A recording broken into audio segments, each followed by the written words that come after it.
Happy New Year, guys. We sure missed you. We've taken the last couple weeks off to take some family time.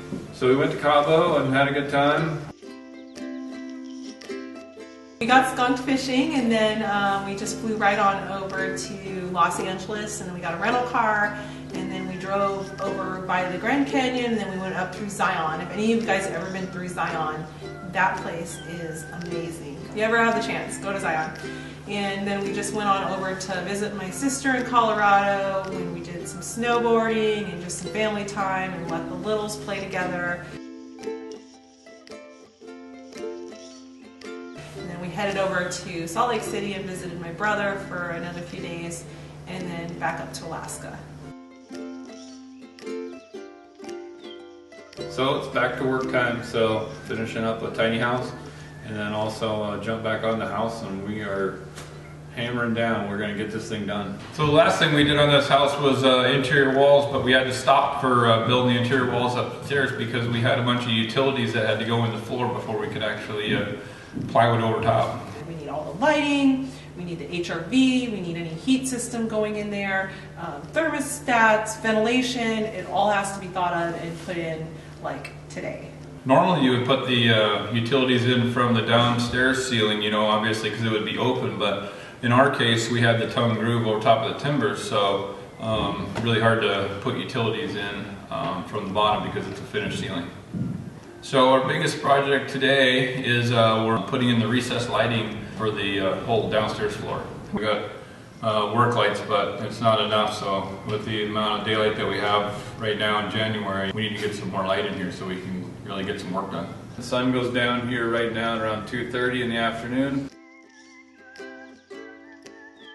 So the first thing we did was just planned everything out, where all the lights go and where all the switches go and where we wanted recessed lights and where we wanted pendant lights. You can see how this is done. You got your light placements, and then you have your switches that are going to be on the wall. So like this will be a 3-gang box.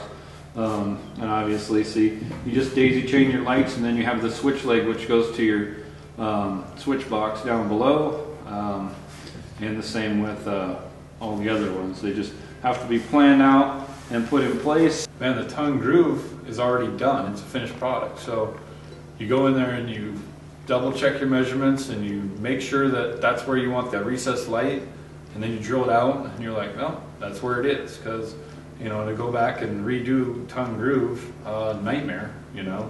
So we're using these recessed lights, and I'll leave you the link for where you can get them.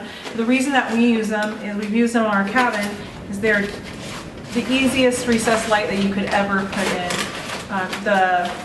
There's no can required. I'll show you how it works. So the light, it just snaps into your ceiling, and it holds it in there. And then this is actually your J-box, so you just take off that, put your wire in, make your connections, and then your wire going out, and then put your cover back on, and you're done. So, and then what's really cool about these is there's a snap-on trim, so you can pick the color of your faceplate and just change it, and it's a done deal. And these are LED, so it saves a lot of power. So we've got all the holes drilled already, and we're just going to go ahead and put these in, and then go upstairs and wire them.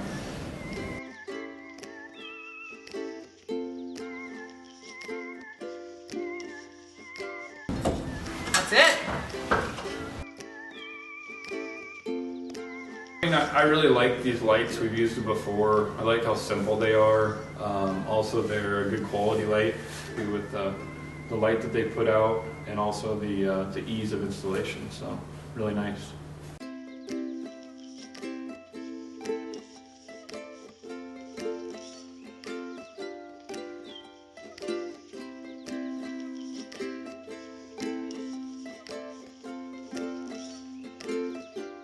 So I'm a real big stickler for things like kind of being centered or asymmetrical or just design-wise, they looking right.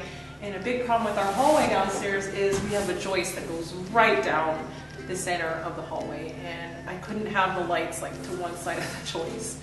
And lucky for us, these 2x8 joists, they're actually not structural because there's the timber frame underneath it. So what we did was we just ended up having to drill right up into that joist and then cut the joist out, and then having to patch it up so that we could get our lights centered. The kitchen, I wanted perfectly placed drop-down lights over the island, and it just so happened that those lights landed right on a beam. What we had to do was actually router out the beam for a shallow box, and then the light fixture will go right there.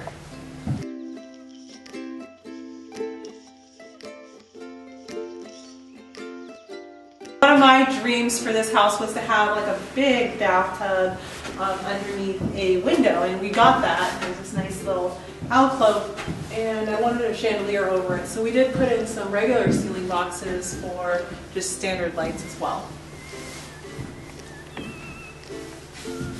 Obviously some more stuff that has to go in here before we can go ahead and plywood this over, but we're one step closer to that point where we can actually start framing some walls upstairs. So we're just going to keep trucking along, one project at a time, and we shall see you back next week. Thank you for watching. Yep, see you later.